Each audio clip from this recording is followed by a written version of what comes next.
Okay, folks, this is the third in the sustainability series, and this time I'm turning the spotlight on you.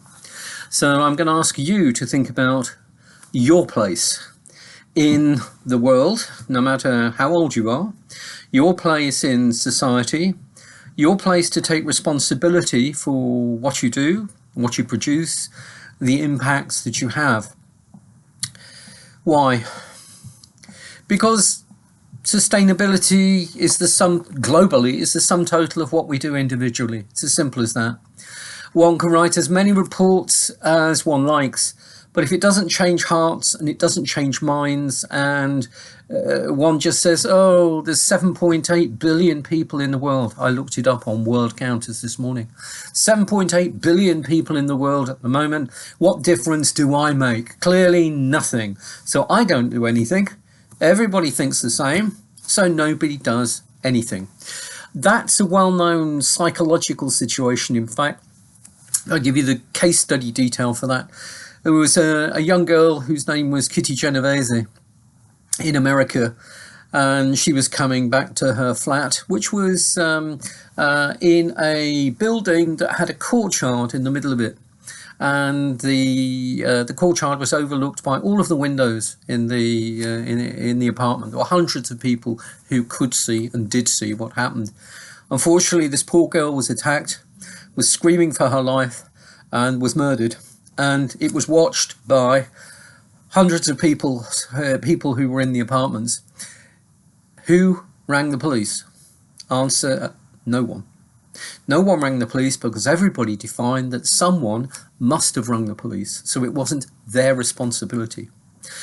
So we are individuals and we feel things, but when we see ourselves as part of society, we don't always picture ourselves as having that responsibility to exercise, but you do. So I'm going to get you to think about your place and your impact on the world. You see, because I've mentioned this in the other videos, so I'll mention it again, it's worth it.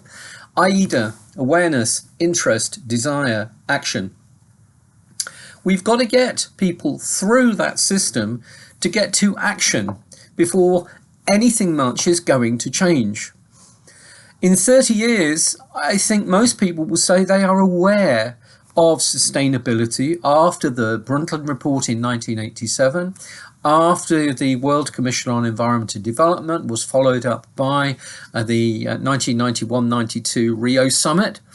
And then that's been followed up by Kyoto and Copenhagen and Paris agreements, or disagreements sometimes. So I don't think we can say we're not aware. Are we interested?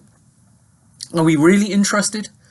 When you listen to people who've been to some of the major international events, quite often it's about horse trading. It's about protecting our economies. It's about protecting our employment rather than protecting our environment.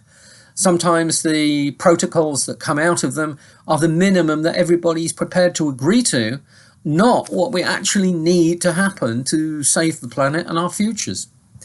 So you need to be aware of where you stand. Are you really aware of what this is? Are you aware of how it touches you? Are you aware of your responsibility to yourself, to your family, to your future and your future family? Are you aware of your impact on people in your country? Are you aware of your impact on people on the other side of the world and upon the climate? It may be infinitesimal, but if you add up all these 7.8 billion infinitesimals, it's a big number. So we all have to do something. So are you aware? At what point does your awareness move towards a genuine interest? You can be aware of something and bored by it. But at what point does it become something you're interested in, that you want to learn more about? And at what point do you become sufficiently interested to want to do something as a result? Do you have a real desire? Does the interest stay potential, or does it move towards the kinetic? Are you actually desirous? Do you actually want to do something about it? If you do, there can be issues with that. Do you know how to? Do you know how to go about it? Can you afford it? Do you need advice? For example, the house that you can see behind me, we're in our office downstairs. As you can tell by the mouldings, it's an old house. When we moved in, it was a bit of a wreck of an old house. I've just heard my wife sighing in her office to the side of me, remembering just how bad it was, I'm sure. The point about it is that we decided to do something about it. And one thing we wanted to do, we thought to change the energy system. And what we wanted was the best that we could afford, that would give us what we needed in terms of heating in this old house, and what in fact would have the least environmental impact. So we took some sorts of advice. There was some advice that we couldn't afford. At that time it would have cost about €2,000 to take a specialist's advice, but if we paid the specialist €2,000 we wouldn't have enough to be able to buy the system that he would be likely to recommend. We went with a recommendation from somebody who'd put this particular type of heat pump system into houses before and said, look, I've got one in mind, it works, it's treat, it's brilliant, it's cheap, etc.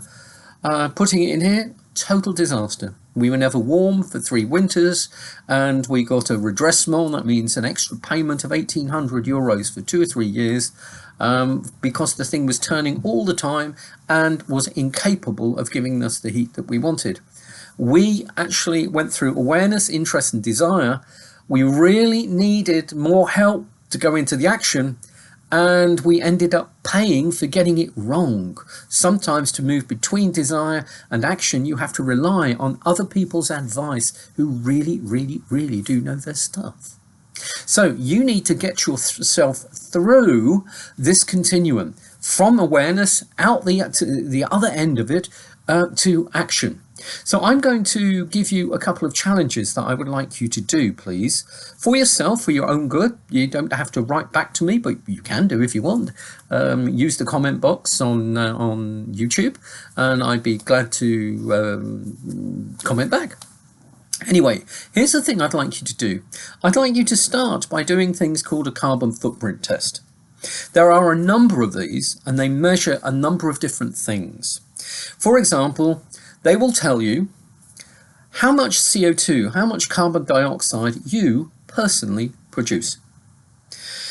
They will also give you a target that for the average of your country, or the target that they think you as a citizen in this country should actually be hitting.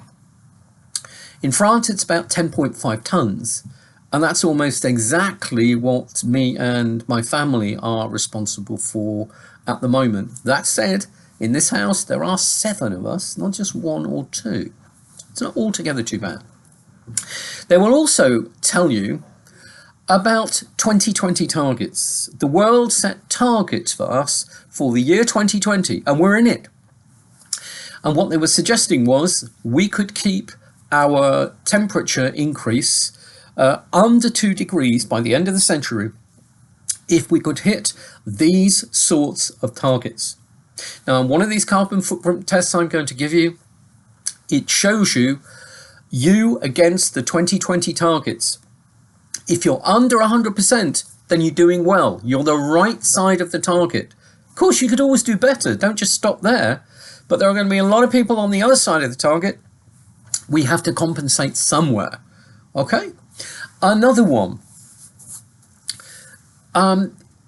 Earth Overshoot Day. That sounds complicated, but what does it mean?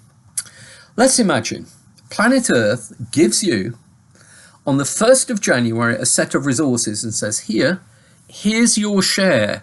Use it wisely throughout the year. Make it last until the 31st of December. If everybody does that, everyone will have their fair share, and the resources of the planet will be used sustainably. Well, the question is, are you actually managing to do that? Well, my Earth Overshoot Day is easy to remember. My birthday is in June, so 17th of June is when I, in the way that I consume, run out of the world's resources that Mother Nature has kindly given me on the 1st of January. About halfway through the year, I run out. When we run out of things, what do? We borrow. What am I borrowing against? I'm borrowing against my future, my children's future. We have to take out more resources of the planet to satisfy me now. We should be keeping those resources in the resource bank because the future and the future's children is going to need them. So, Earth Overshoot Day, where actually are you on that? What about this for a statistic? If everybody lived like you, everyone on the surface of the planet, all 7.8 billion of us, how many planets' resources would we need if everyone were to consume like you? Well, there are a number of these carbon footprint tests, and they vary. But if I give you the ones that I know about, which are from the World Wildlife Fund and footprint.org, generally speaking, we recognise that in France and in the UK, we are close to 3 planets. If the world lived like us, we'd need 2 more. Well, that pales into insignificance compared to North America. If you look at the figures for the USA, I've seen some measures as high as 23 planets and as low as 12. But it's very much more than ours. But the point is, ours is still 3 times the amount of planets that we have. We only have the one. We have to moderate our consumption in some way, shape or form. Otherwise, they're going to be people that are going without. Now, we're beginning to see the leading edge of that, aren't we, at the moment? We're seeing people from North Africa and from other countries desperate to get away from climate change impacts, which has left them no possibility of growing food, desperate to move somewhere where industries aren't completely collapsed, desperate to move somewhere where they have hope for their children and a future.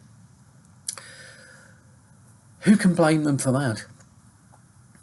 In the West, in the Northern Hemisphere, we almost all have those things and we take them for granted. But there are increasing numbers of people who don't. And there are increasing numbers of people who are prepared to board a boat at the risk of their lives with their young ones and babies at the breast and pregnant ladies who are prepared to try and do that because they want what we have. The message of this is we have to learn somehow to share in a way that we have not yet discovered. We've got to work it out. Building walls, building barriers, putting up the barbed wire fences is not in the long term going to work. They're going to storm those barriers. We're not going to be able to stop them. At some point, we're going to have to come to terms with the impact of limited resources. And this goes as well for the small number of people, the less than 1% of the world's population, who own and have access to 50% of those resources. Look at the Oxfam report on the subject that I mentioned in an earlier video.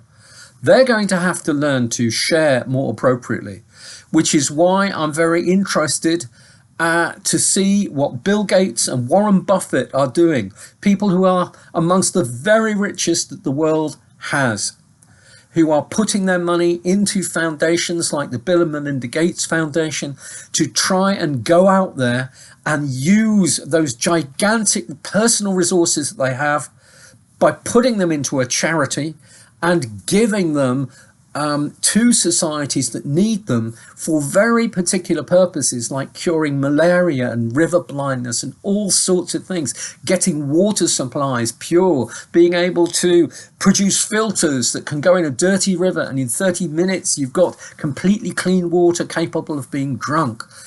All of those things are amazing, but we need all of that 1% of the population to be doing it. So, fine. They need to do that. That's their challenge, and they are being challenged. Bill Gates and Warren Buffett have gone to I think the 500 richest people in the world and said, right, we are challenging you. Surely you should be doing this. Some have agreed and given huge amounts of money. Some don't want to know. Maybe they will be made to know in the future, who knows? But that doesn't absolve us from our own responsibilities to do what we need to do. So I want you to do 2 footprint tests for yourself, not for me, out of interest, just to see what your personal impact is. Yes, I know, behind these things there are algorithms that someone has programmed. They may differ slightly, but generally speaking, they're giving you the clearest indication that there is of your impact. Think about this before you do it. On a scale of 1 to 10, are you a sustainable eco warrior? You're going to get 100%. You're going to be brilliant on absolutely everything. You're going to be within the needs to conserve our one planet. Are you going to be, yeah, I'm okay, I'm pretty good, I look at what I eat, I buy things locally, etc. I'm expecting to be in the top 10%, etc. Think about where you expect yourself to be. Okay? Promise me you'll do that. Because otherwise, when you get these results, unless you've got something to compare them to, i.e. your expectation, it's going to be a bit difficult for you to have a reaction to it. What I want is for you to feel, I really am doing the right thing. I have my confirmation, or, hey, I thought I was doing better than that and I'm not. And most of these tests at the end do give you some advice as to where you could concentrate your energies and your efforts and things that you could practically do to be able to do this. Okay, to be able to reduce your impact on the environment. So I'd like you to do that, and you need to know the 2 sites that I'm suggesting that you look at. One, okay, they're all www sites. Footprintcalculator.org, FOOTPRINTCALCULATOR.org, footprintcalculator.org. The other one is footprint.wwf.org.uk. That's the Worldwide Fund for Nature. Here is their address spelt out for you. FOOTPRINT.wwf.org.uk. Okay, hope you've got that, or you can rewind on the video to replay it. Would you please do yourself a favour? Those tests, they give you different measures of some of the ones I've talked about. Only one or the other test actually covers it. So may I kindly suggest to you that you do them both. You will get a better kind of picture of where you are. Okay? If I give you a rough idea of what I've found over the last 10 or 15 years, I've been doing these tests with my students at the University of Haute-Alsace in France. Generally speaking, what I'm finding is that even the students who are specializing in sustainability, we have sustainable management courses, even they are only just under the national average. But if you look at other students who aren't focused on sustainability and environment, they're often quite above the national average. And it seems that our future generations are not going down so much as going up in terms of their consumption of resources. So there's a challenge for you. So before we go into further detail about sustainability, I think you need to know where you stand on it. So please do yourself a favor, because it will help you understand the other aspects of sustainability. Go and do these tests, and then I'd like you to think about one other thing. Wherever you are in that league table, if I'm doing pretty well, I'm not doing so well at all, I would like you to think about what it is that's actually stopping you. Okay?